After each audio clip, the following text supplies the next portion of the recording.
Welcome. In this video, I'll show you how to update KNIME. All right, so first up, just go ahead and open up your KNIME Analytics Platform. Now here, go to the top right and click on Menu, okay?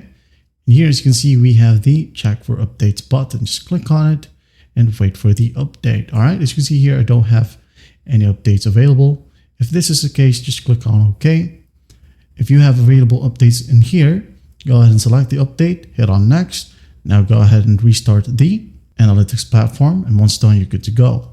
Another option is by going to Preferences right here, click on Install/update. All right, make sure that you tick on Show only the latest versions of available software. Okay, once done, hit on Apply. Then click on the drop down, Available Software Sites right here. Select all. As you can see, we have the extensions here as well. Okay, now make sure that you have this one. Okay, which is the update site. Also the KNIME partner update site. Now, if you don't have that, just click on Add, okay? Name it if you want to. Now location, type down here, this one. And as per recording, this is the latest version, okay? 5.4. Go ahead and pause the video and type it down one by one. Also this one, okay? Disregard the extensions because you might have different extensions, okay? Once that's done, just hit on Apply and Close. Then go back to menu right here, check for updates, and after that, you're good to go.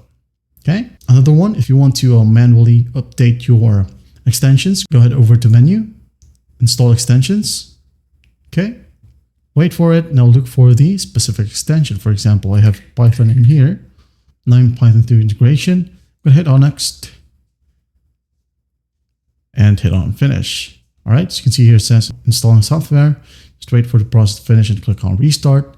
Hit on Yes if you have workflows that haven't been saved. And once done, wait for it to open and you're good to go.